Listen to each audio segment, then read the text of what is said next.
The quiet spread of foolishness. Have you ever trusted someone's words, only to realize too late that nothing behind them made sense? Most of us like to believe the world runs on reason, that people mean well and act with some level of thought, but you've probably already learned that's not always true.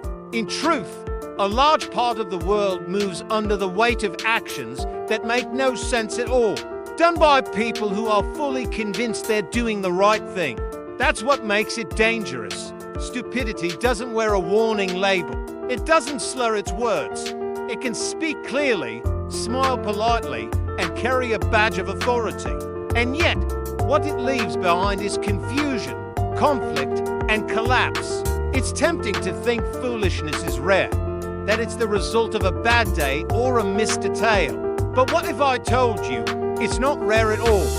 What if the real danger lies in how common it is, and how much we choose to overlook it? People assume good intentions.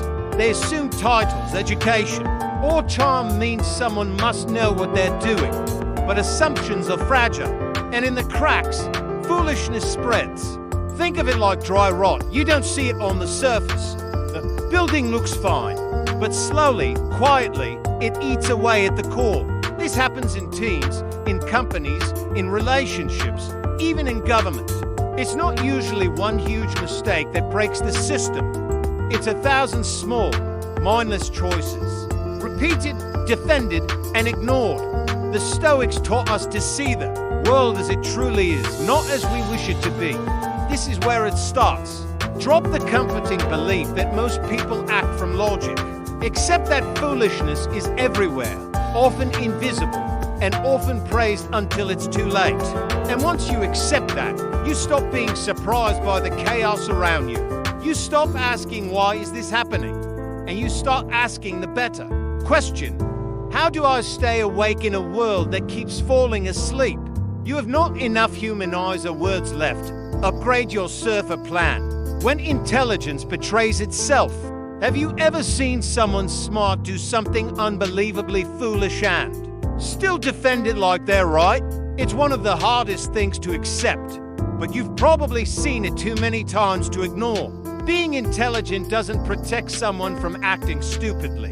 In fact, sometimes it makes it worse. A person can read complex books, hold impressive degrees, even lead teams and still make decisions that hurt others, derail progress, or destroy what they built themselves. And they don't always see it. That's the scariest part. We like clean categories, smart or dumb, educated or ignorant. But reality doesn't care about our categories. Stupidity doesn't check your resume before entering the room. It's not about how much you know. It's about how you apply it or fail to. You can memorize logic and ignore it when it matters. You can speak with charm and still be completely disconnected from the results of your own choices. There's a strange truth here. Stupidity often hides behind competence. People who seem capable, who look the part, get more trust. That's called the halo effect. A mental shortcut where we assume someone good at one thing must be good. At everything else, it's comfortable. But it's also a trap. The real damage comes not just from foolish acts, but from the confidence with which they're defended. A person may double down instead of reflecting. They mistake pushback for insult. They cling to their logic, even when their logic is detached from the real world. That's not lack of intelligence. That's lack of awareness. As a Stoic, you must separate knowledge from wisdom. Knowledge is what you store. Wisdom is how you move. They're not the same.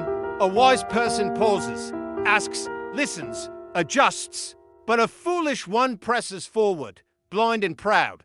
Don't mistake polish for clarity, or speech for understanding. The world is full of educated people who never learned how to think where it counts. And if you confuse their words for truth, you may find yourself walking beside them, further from reason than you ever thought possible. The most pointless damage. Have you ever watched someone ruin something for no gain? No reason, not even by accident, just out of sheer blindness.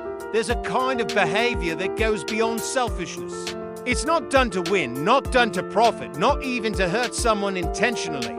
It's just done a reckless move. The closer it is, the less we see it.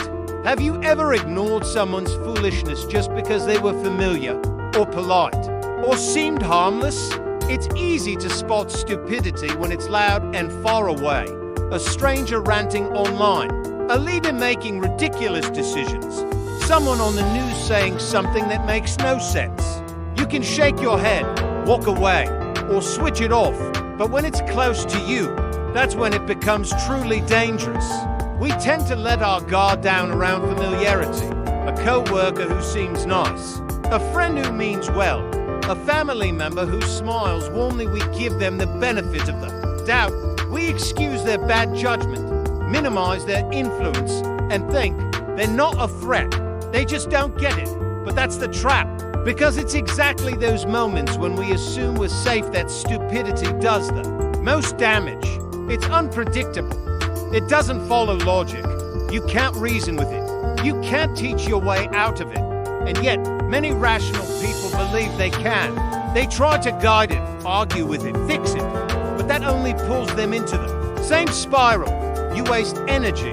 You get frustrated. You try to stay calm while your peace is slowly eaten away. It's not just irrational. It's contagious. The Stoics would call this a failure of boundaries.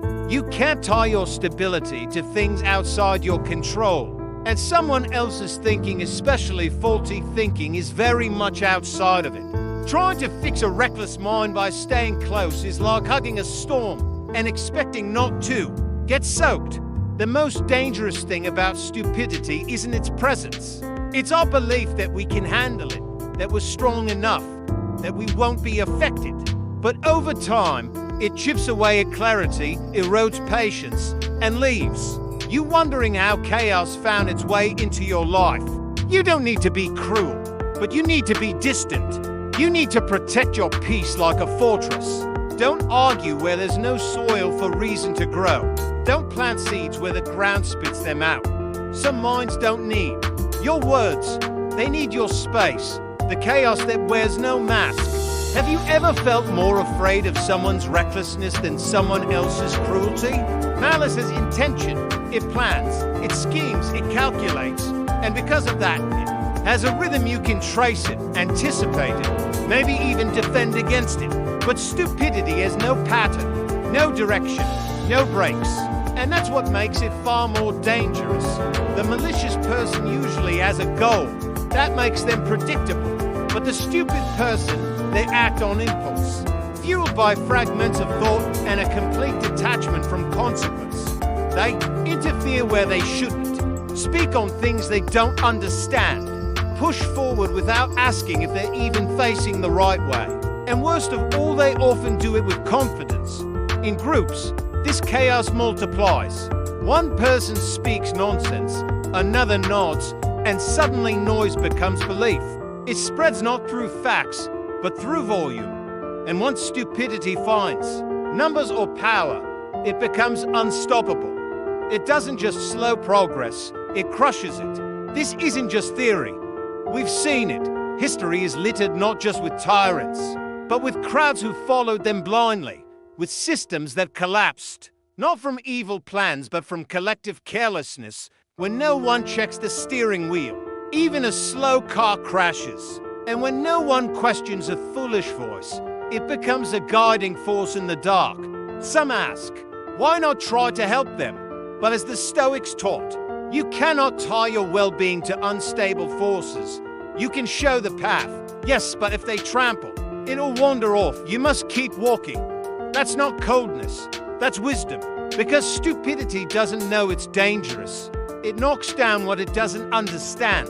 It touches what it shouldn't. It stands in the light, thinking itself wise while pulling others into the dark. And when we finally react, when we feel that deep, gut-level discomfort around reckless minds, it's not judgment, it's survival. Your mind knows something is wrong. Your body feels it too. The chaos isn't just out there, it's near you. It's touching what matters.